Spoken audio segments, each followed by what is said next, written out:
Les vraies voix Sud Radio, le coup de projecteur des vraies voix. Les images de l'agression sont très violentes. À terre, 2 policiers. Autour d'eux, une dizaine d'individus qui les rouent de coups. Les fonctionnaires de police venaient d'interpeller un dealer. Tu sais rien des quartiers nord.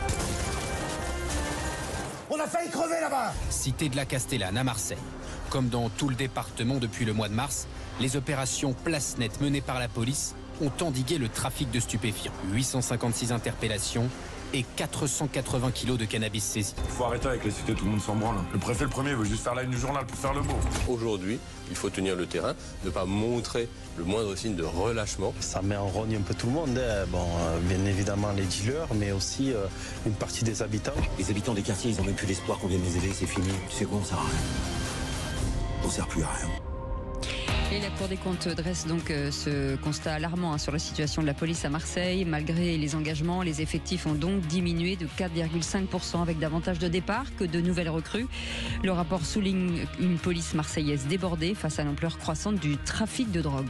Alors parlons vrai, peut-on résoudre les problèmes de la ville avec les lois actuelles? Est-ce que d'autres villes françaises prennent la même voie que Marseille? Et à cette question, Marseille est-elle abandonnée au crime organisé? Vous dites oui à 95%. Vous êtes habitant de Marseille, vous avez vécu à Marseille, vous avez quitté Marseille parce que vous n'en pouviez plus, vous êtes policier à Marseille, appelez-nous au 0826 300 300.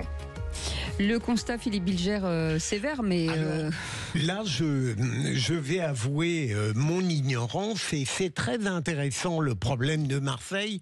On pourrait le généraliser. Objectivement, depuis des années, en voyant le fait que Marseille apparaissait presque comme la ville chouchou de ce pouvoir, combien de fois Gérald Darmanin y allait, combien de fois le président nous a répété que c'était en quelque sorte sa ville préférée, j'étais persuadé que tout ce qui était promis était concrétisé et qu'en réalité, Marseille, sur le plan de la sécurité, ne pouvait pas se plaindre. Et là, comme dirait mon ami Philippe, je tombe de l'armoire lorsque j'apprends qu'en réalité, c'est le contraire. Alors, ça pourrait entraîner de longues réflexions sur la disparité entre la promesse politique et la réalité du pays, mais ce serait trop long. Oui, je suis absolument d'accord avec vous. On avait quand même l'impression que Marseille allait être... Est-ce que vous parlez des déplacements de Gérald Darmanin? Je pense qu'Emmanuel Macron a fait au moins 4 déplacements officiels. Plus les meetings d'entre-deux tours. Oui. Souvenez-vous, le meeting d'entre-deux tours de la présidentielle 2022, mon programme sera écologique ou ne sera pas, c'est Marseille. Oui. Donc c'est son amour absolu pour cette ville. Il se passe rien. Après, moi, je ne sais pas comment ça se goupille. J'ai quand même l'impression que Marseille a quand même été, malgré ce que dit la Cour des comptes, a quand même été, mais je me tourne vers Bruno, un peu nettoyé.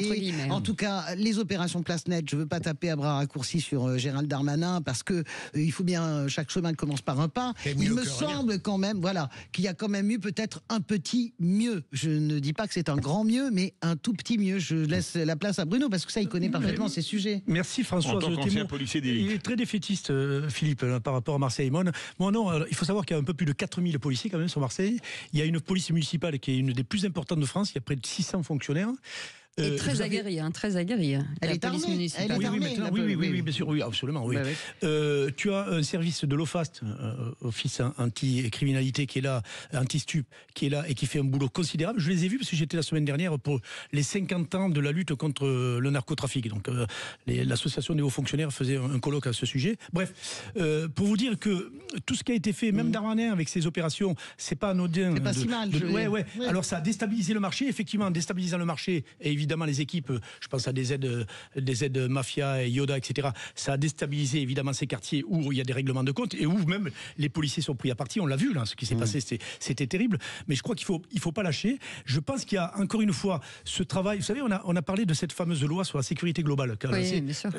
Jean-Michel Fauvergue, qui est chez vous souvent, et qui est génial, qui consiste à faire un travail commun, c'est-à-dire des forces de police réunies. Je vais vous dire quelque chose, c'est pas un scoop parce que je le dis partout. Je l'ai dit encore ce matin chez vos confrères d'RMC. On a du travail de répression à faire, et ça, l'OFAST, la police judiciaire qui a été renforcée aussi. L'OFAST qui a été renforcée, on est passé d'un effectif de 100 à près de 250. Alors c'est pas que sur Marseille, mais tous ces services ont été augmentés. Il y a un travail de fond à mener. avec ces services de PJ qui sont capables de démanteler ces réseaux. D'ailleurs, des aides mafias qu'on voit apparaître un petit peu sont en train de se faire taper dessus et il y a du travail qui est fait en dessous. Mais ça prend du temps pour déceler ces réseaux. Ensuite, il y a le travail de sécurisation qu'ont besoin les gens dans ces quartiers parce que c'est une vraie problématique. Et ça, il faut le faire à tout prix pour rassurer les gens dans ces quartiers qui ne vivent pas de stupes, qui ne vivent pas de prostitution ou des réseaux islamistes ou quoi, qui ont envie de vivre normalement. Et ils sont nombreux. Mais il faut de la présence parce qu'une fois que ça a été nettoyé, entre guillemets, il faut de la présence. Merci de me lancer sur le sujet, ma chère. Et moi, je suis favorable, alors peut-être que Françoise va réagir aussi sur ce sujet-là, à mettre l'armée dans les quartiers. Samia Ghali l'avait dit il y a quelques années, tout le monde rigolait. En 2015 ou 2016. Tout à fait. Et elle avait. Alors au début, j'ai dit non, elle dit n'importe quoi. En fait, je me suis rangé à son avis. Pourquoi ? Parce que nos policiers, même s'ils font un travail formidable, ça ne veut pas dire que la police ne fait pas son boulot. Bien au contraire. Mais on a besoin de renforcer nos effectifs de policiers. Pour le faire, on a besoin de faire de la sécurisation. Je ne dis pas que les militaires feraient de l'investigation ou de l'intervention, juste de la sécurisation, comme on voit les bérets verts sur les Champs-Élysées. Une présence. Alors l'armée n'est pas très favorable à ça. Et parce que l'armée vous dit, là je vous prends la parole, parce que l'armée dit, nous on n'est pas formés pour faire du maintien de l'ordre, on est formés pour faire la guerre, ce qui est tout à fait vrai. Mais bien sûr, ils ont absolument raison. Moi je pense que c'est une idée qui avait l'air assez spectaculaire sur le papier. Samia Ghali qui est élue des quartiers nord, et on connaît tous Samia Ghali et avec sa passion aussi les choses. Moi je pense que ça ne pose plus que de problèmes que ça n'en résout. Aucun militaire n'est aguerri, par exemple, à des guet-apens, comment dirais-je, de narcotrafiquants. Ça veut dire que quoi ? Ils tirent, ils ouvrent le feu. Il faut quand même voir ce que ça implique si jamais il y a un incident d'avoir les militaires. Françoise, je parle de la sécurisation, c'est-à-dire des patrouilles mixtes, police, militaire. On le fait bien, on l'a fait à Marseille. Sentinelle, oui, on le fait. Non, mais à Marseille, ils sont intervenus, les militaires. J'ai entendu des avis qui me paraissaient tout à fait justifiés, qui allaient dans votre sens, Bruno. C'est-à-dire, il disait qu'au fond, il faudrait, dans les quartiers sensibles, très dangereux, installer l'armée durant un certain temps pour qu'elle sécurise absolument. Tout à fait. Et après, elle peut partir au bout de quelques temps. Mais on ne peut pas le faire partout. Comment alors là, je regarde les chiffres, 240 000 travailleurs du narcotrafic. Si demain, ils ne sont plus à Marseille, ils iront ailleurs. C'est ça le problème, en fait. On ne peut faire que repousser et déplacer le problème. Tu as, sur les 240 000, là, tu en as, je dirais, 20 000 en CDI. Ce que j'appelle CDI, c'est-à-dire les vrais de vrais. Les autres, c'est les petits dealers, etc. Bien sûr. Après, il y a tout un travail. C'est le contrat de deal indéterminé, c'est ça ? Non, mais les 240 000, c'est des choufs, c'est des gamins. Moi, vous savez combien je suis engagé dans le travail de prévention dans les quartiers depuis 32 ans, 33 ans. Et j'y vais, je reviens encore de Fontenay-sous-Bois tout à l'heure, où on faisait des bootcamps avec des enfants des quartiers qui ont des vraies problématiques. Eh bien, encore une fois, il faut mettre le tissu associatif pour faire de la prévention. Et il y a un véritable travail. Moi, je vais le faire d'ailleurs à Marseille. Je vais travailler dans certains quartiers pour ça parce que j'y crois. La répression, avec l'OFAST, avec la PJ, le travail de fond pour les réseaux, et la sécurisation à proprement parler, pour aider nos policiers, parce qu'on n'a que 150 000 policiers, 100 000 gendarmes. Et la réinsertion de ceux qui doivent revenir dans le... Je suis sûr que si on fait ça s'appelle la sécurité globale, on pourra avoir une réponse, je pense. Je suis d'accord sur toute la question prévention. On avait un formidable policier l'autre jour qui avait pas une tête de gauchiste échevelé, qui disait nous on est capable de les repérer. Et, en fait, les mômes, par exemple, comme le môme qui a tué le chauffeur de taxi, on les voit, on le ressent. Et hop, on leur fait faire un stage chlorophylle. Il faut arriver à les sortir, c'est-à-dire les sortir des quartiers. Donc ça me va très bien. Moi, j'ai quand même une question à vous poser. Il y a la Colombie, qui est l'exemple majeur, les cartels de Medellín, etc. Eh bien, la Colombie a fait le choix. Elle est en train de sortir du problème. Mais elle a dit, OK, il y a 15% que nous n'arriverons jamais à combattre. Il faut juste accepter, d'une certaine manière, sans une acceptation trop publique, il faut juste accepter que cette partie-là, nous ne la combattrons pas. Est-ce que c'est ça la solution ? De dire, de s'attacher vraiment à l'essentiel, travail de fond social, au maximum, et de dire, de toute façon, c'est exactement ce que dit Cécile. Vous les enlevez de là, ils arriveront là. Est-ce qu'au fond, ce ne sont pas des offres inutiles ? Oui, non, mais tu as raison dans ce que tu dis. Et non, la Colombie, la Colombie est un exemple flagrant. 70-80 jusqu'à 90 avec Ochoa, comment il s'appelle, Pablo Escobar, etc. C'est pareil. Petit voyou de quartier, tu sais, commence à dealer. Oui, puis en plus, ils font de la politique. En le plus, narcotrafiquant. On engage dedans évidemment des flics, des magistrats qui sont corrompus, etc. Mais on risque d'en arriver à ça. C'est-à-dire comme au Mexique, comme en Colombie, ça s'est fait dans les années 80. Donc il y a un travail à faire sur la masse pour éviter effectivement qu'elle dérive totalement. Mais il y a un travail sociétal à faire qui est énorme. C'est intéressant ce que vous dites. Vous êtes en train d'expliquer qu'on peut corrompre des policiers et des juges comme en Colombie et au Mexique. Moi, je ne crois pas du tout. C'est arrivé, c'est arrivé sur les policiers. Pas massivement. Pas massivement, mais c'est arrivé. Mais en réalité, moi, je ne tirerai pas les mêmes conclusions du constat de Françoise. D'abord, je ne crois pas qu'il faut abandonner devant une catégorie qu'on estime irrécupérable. Et ensuite, entre la Colombie et l'Équateur, non pas que je souhaite le régime de l'Équateur sur le plan judiciaire en France, mais les résultats ont été radicaux. C'est Salvador, Pardon, Bruno Pomar, ce qui moi m'apparaît, c'est que ces gens n'ont pas de méthode et sont capables du pire et de repousser le pire. Il y a ceux qui veulent gagner un peu de l'argent en faisant un chouf pour gagner 100 balles, et il y a ceux qu'on impose, à qui on oblige à vendre de la drogue. Tous ces gamins aujourd'hui à qui on fait faire des vidéos horribles en disant si tu fais pas ça, on monte la vidéo que ce qu'on t'a. Voilà. Les endoctrines de façon violente. Oui, mais le problème c'est que dans la règle, il n'y a pas de règle en fait. C'est ça le problème. Il y a quand même une structure. C'est qu'il y a aussi de l'intimidation, par exemple, tous ceux qui travaillent dans les ports, des menaces à leur famille. Oui. La toile d'araignée, elle est quand même très grande. Non, mais le chantier est énorme. Si on veut régler le problème des stupes, c'est au niveau mondial, c'est les flux financiers qu'il faut travailler. On sait que c'est la Colombie qui produit 3000 tonnes de cocaïne par an. On sait que c'est le RIF au Maroc qui produit des tonnes et des tonnes.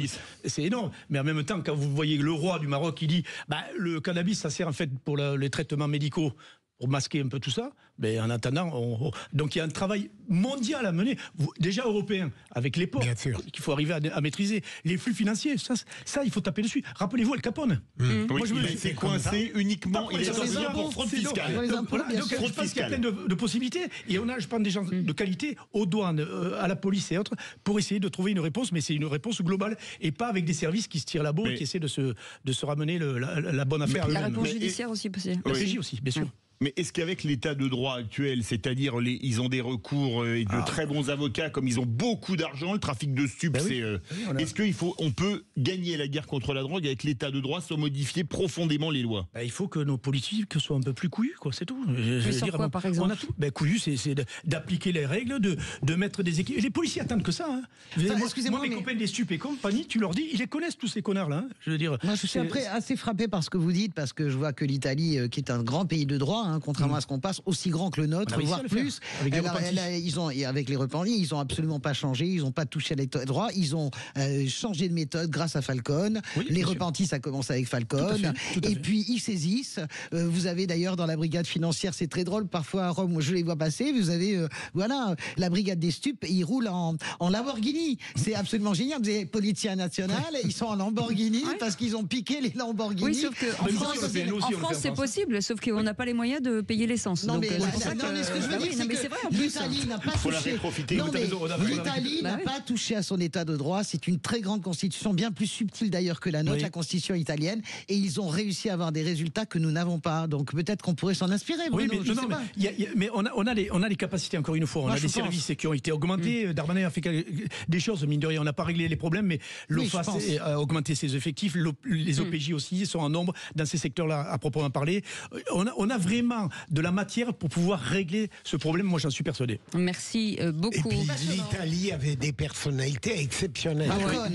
Et nous on en a aussi, vous inquiétez pas. Exceptionnels. À part Bruno Pomar. On a des personnalités exceptionnelles. Merci beaucoup Bruno Pomar, merci beaucoup Françoise Decoy, merci beaucoup Philippe Bilger et Philippe David. Dans un instant, vous allez évoquer la citoyenneté, parce que ça c'est un sujet important. Les vraies voix citoyennes et les quinquagénaires, est-ce qu'on en parle assez? On aura deux invités exceptionnels, Valérie Trierweiler et vous mentez.